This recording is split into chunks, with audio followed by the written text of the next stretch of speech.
Congressman Mark Amodei joining us here.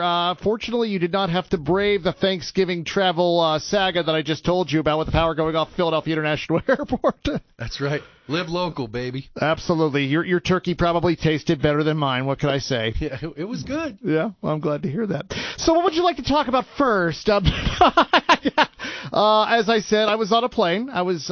Leaving Salt Lake City, and they were showing, the football game on TV, and then all of a sudden you see the dun, dun, dun, the three-chime NBC of death, the special report tones, and they came on, and Hallie Jackson read the breaking news report on that, and I was looking around, and I have half the passengers were asleep, the other half were like, "Oh my God!"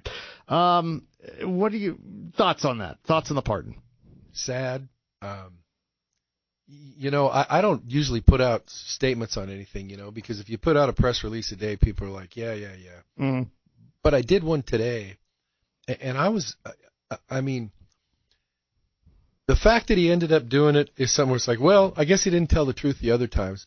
But that's not really unusual. And you hear a lot of people saying today, well, I'm not surprised or it shouldn't have been a huge shock that you've got people looking you right in the eye and saying, no. Not maybe no, maybe no, and then it's like, well, actually, as it turns out, it's yes. And so I guess, and by the way, Greg, I don't think that completes the destruction of this cycle by the person who's the chief executive for 4 years, was the vice president for 8 years, and had a long career in the Senate. You're just sitting there going, wow. But I'll tell you what's even sadder is because you can focus on Joe Biden and the family a lot, and that's not a fun thing to do. But you look at the role that the press played for over a decade, the national media, and it's like, shame on you people. How abjectly disrespectful of the American people, whether you're a Democrat or a Republican, to do. And you're just sitting there going, you know what? It's a sad day, but what the heck? Resiliency is mandatory, and we'll move on. But not a great day for Uncle Sam. No, I imagine not. But, this is the million-dollar question here that I think a lot of people want answered. Can anything be done to reverse this at all? Anything? Well, listen, it's adapt and what. So it's like, okay, you've got a pardon. Guess what? You don't need the Fifth Amendment anymore, big fella, because your ability to invoke the Fifth Amendment to nice, broad language, like that's fine. You can still go to jail for contempt if you don't answer the questions about everybody else, although there's probably more coming there. You can still go to jail for not complying with a subpoena, blah, blah, blah. The question is, what will the Donald Trump Department of Justice and other states' attorney generals decide to do about, hey, we want to know the rest of what happened over this decade of dark days for truth and veracity in America. When you first heard about the pardon, what was your initial reaction? I mean, everybody had one. I mean, I just saw it and I just rolled my eyes and threw up my hands and said, flight attendant, I'll have another drink. But what was your thought on that? It was probably subjectively, you've got to be bleep me. Mm-hmm. But fairly quick after that, it's like, why should you be shocked? I mean, it's like, well, the economy's fine. The border's secure. If you want to keep your doctor, you can keep it. These people are really criminals. But, there's just that the Russia thing, all that stuff was like, they're not telling the truth. Now, that's a nice way to put it, Greg. Yeah. Our guest is Congressman Mark Amodei here on Reno Talks Live. Were you surprised? I mean, there's so much to get into about this this whole pardon. I mean, were you surprised that it almost was like retroactive and futuristic at the same time, in that it covers any and all crimes that happen between X point A and B, between this time frame and that time frame? Well, Greg, it needed to be if you're going to kind of go back to. What would be interesting to know is the discussion they had on, now, is this start date, is this really going to work? Mm-hmm. Because it's not like the first son, if you will, was a Boy Scout until that date and then fell off the wagon. Mm-hmm. And so I think they drafted it as broad as they probably could because it was their document. But we'll see just how much time other states under state jurisdiction want to go, okay, now that you've got this, we want you to come in and tell us everything about what you know. What kind of precedent does this set for? I'm not even talking about Trump. What kind of precedent does this set for future presidents? Well, it's a pretty low bar. Mm-hmm. It's not something I think you'd want to emulate. Mm. Gerald Ford absolved Richard Nixon of Watergate. Right. And guess what? That cost him the election. Mm-hmm. I mean, it had a big part of it. And so it's like, well, it's not going to cost Joe Biden the election. And I'm sure they had the discussion about the U.S. attorney that said, well, on the documents thing, he doesn't remember much. And so I don't think anybody would prosecute him. That's kind of like Jim Comey talking about prosecutorial discretion when he's not a prosecutor. But anyhow, I don't think it sets any kind of precedent unless you're trying to self-destruct. Sure. Let's play Monday morning quarterback if we could about this whole thing. And I know there's other things that you want to get to, but let's talk about if ands or buts. What happened if Kamala Harris had won? Do you think Biden would have done this? Think about it for a second. I mean, it's interesting. It's interesting to play this game, and it is a game. But yes. He's got nothing to lose at this point. Right. He's not going to be a two-term president. He's in his last 50 some odd days. So I'd have to say, yeah, if he wanted to make absolutely sure, like family comes first, then it's like I would assume he would have. Interesting. By the way, our guest is Congressman Mark Amodei here on Reno Talks Live. So much to discuss with President Biden now. Do you foresee any kind of scenario with this now in the can that the former President Biden, now gets called before Congress to testify about things that he may or may not have known about? Here's the only thing he's got going for him. There is so much work to be done in the first 100 days. It'll be interesting to see when that clock starts to run because we have to pass a continuing resolution before December 20th. Right. And I'm sure it won't go until January 20th because the new administration won't be ready to go and pass a budget on the 21st. But it's in his favor because there is so much damage control and rebuilding to do when you look all around it that I'm hoping it doesn't we got to move on. We do have to move on. Mm-hmm. But there's some stuff there that can't just be left that was then and this is now and it's going to be better. It's like there needs to be something left in that history, if you will, to where there are some consequences for being corrupt and lying to the American people. And where you say, well, the election took care of that. It's like, well, I get that. But there's a phenomenal amount of damage left in the wake there. The last question I have about this, what does this do to Biden's reputation, whatever was left of it? I mean, there were some people who did like him. There were some people who did love him. There were some people who thought he was the greatest thing since sliced bread being invented the year before. What does this do now? Does this destroy it, wipe it off the face? It's the best thing that ever happened to Jimmy Carter's reputation.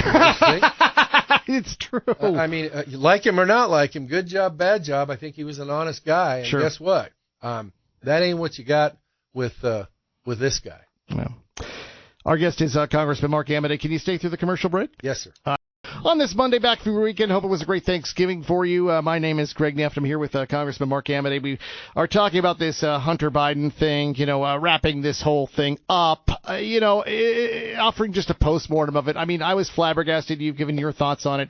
What do you want people to know about the government now come January 20th? What's going to change that will never allow that sort of thing to happen again? Well, I think what I'd go before you get to that is, and I've said this before, please, please, please be very discerning consumers of political information. There's too much, and I get it because I grew up in an age where if they said it on TV or they wrote it in the paper or on the radio, it's like, well, it was probably true. And you know what? I think we're out of that now. Yeah. Now, that doesn't mean we're not going to get back to it. It doesn't mean there aren't quality people in the media. But what it does mean is this stuff where it's like, well, they said it on the blog, it must be true. I hope that one of the things, although who knows, maybe it's a naive thought, but it's like people really need to be more discerning when they're consumers of political information. And one more point about this, that when you brought that up, that was an interesting point that I want to explore just really quickly. Does Biden's actions lessen trust in government? Heck yeah. Yeah. Yeah. I mean, thanks for the softball. Of course. And I don't mean that. No, literally, I do. I mean, I think. But it's like, you sit there. It's like, I'm not going to do it. No, I accept all this or whatever. And it's like, yeah, right up until Thanksgiving 2024, and after that, sky's the limit. Mm. And as far as anything he could do to absolve his son was done with that broad-based, over a decade-long thing. And it's like, wow, that's a long ways from no. Yeah. I remember him I watched that ABC World News Tonight interview, and when he said no, I believed him. I took him at his word. That'll be the last time. Yeah, there's no weasel words in no. No, there isn't. Certainly not. No, he didn't dance around it. He certainly gave a unequivocal answer. Moving on, I wanted to ask you about some of President Trump's picks for cabinet and all that. Now, I know you're not involved in the confirmation process, but I just wanted to get your thoughts on that. There's a lot of concern around Pete Hegseth. And in fact, there was, I guess, during a meeting with Senator Tuberville today, he was asked a question, or at least some reporter asked him about his problems with alcohol. Have you heard anything about that? Or no, but I mean, the process these days realistically has been, hey, I heard you jaywalk. Now that's different than alcohol. But Greg, mm-hmm.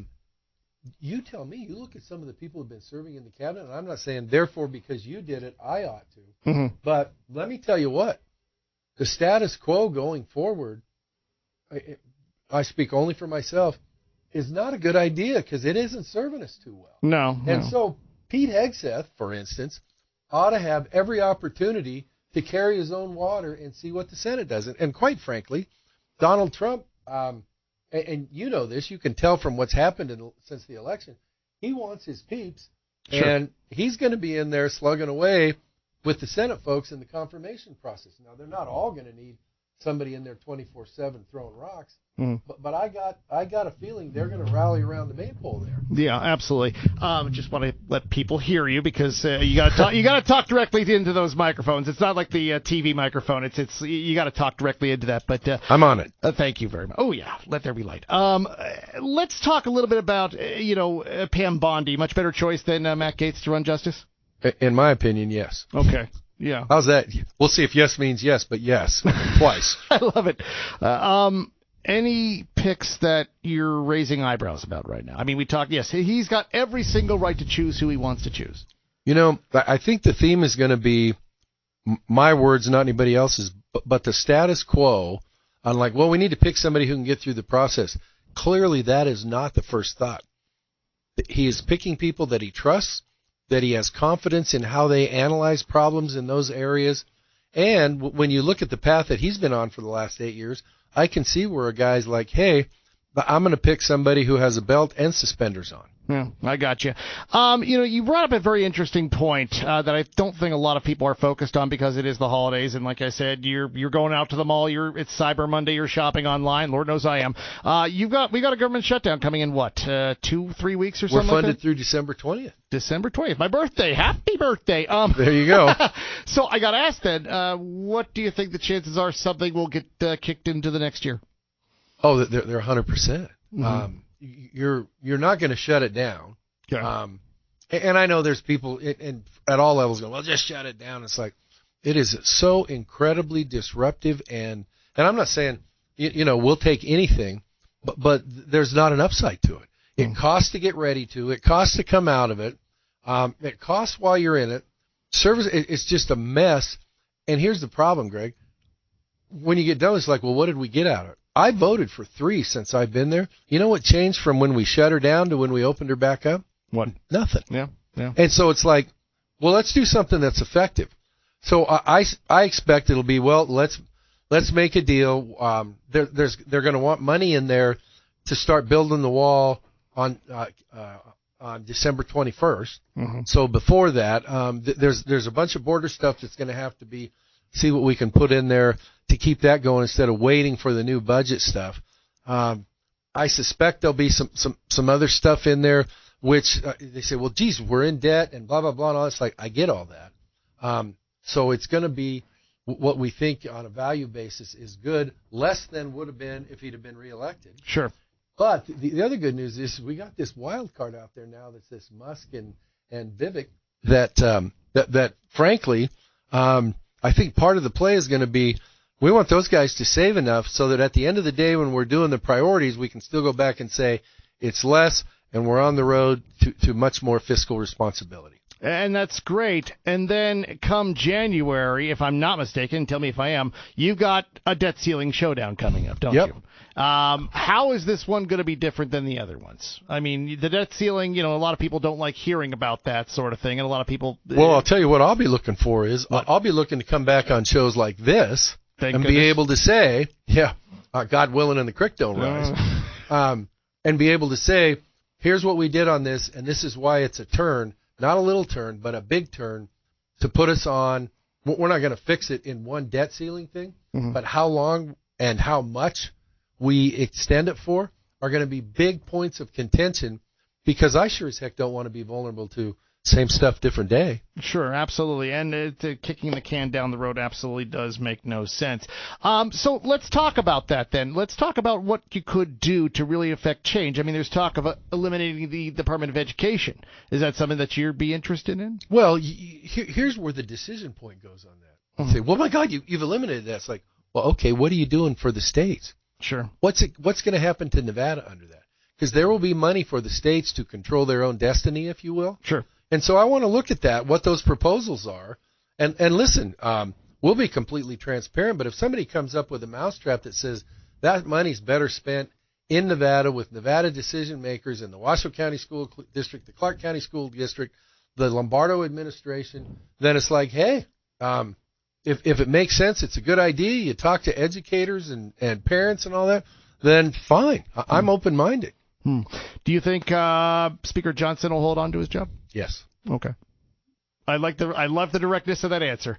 Well, I just think, it's not an easy job. No, of course not. Who else wants to do it? Well, That's the thing, be real careful what you ask for. But he showed a calmness and a transparency that I think has served him very well. Mm-hmm. And so there'll be people throwing rocks from time to time and this and that, and it's a small majority and stuff like that. But at the end of the day, it's like he's doing a pretty good job overall. Mm-hmm. And so unless you got a better mousetrap, and none come to mind, you may have some angry people from time to time. But there's no better mousetraps floating around out there. Wasn't it Andy Biggs from the Freedom Caucus who said he'd like to try? Did he say that? I don't know if you heard that or not. Well, let's assume he did. He's welcome to. It's America. Sure. You're welcome, absolutely, to try. And Andy and Andy's from Arizona. We're friends. We give each other a bad time and all that other sort of stuff. But I'll just tell you, same thing I'd tell Andy, which is, hey, tell me what's the upside to us firing this guy and putting you in. Because at the end of the day, you're in the majority, Greg. You got to govern. Yeah. That doesn't mean you trade in your principles, but it does mean you have to move the ball down the field instead of just say, we got a hell of a fight going on at the 50-yard line.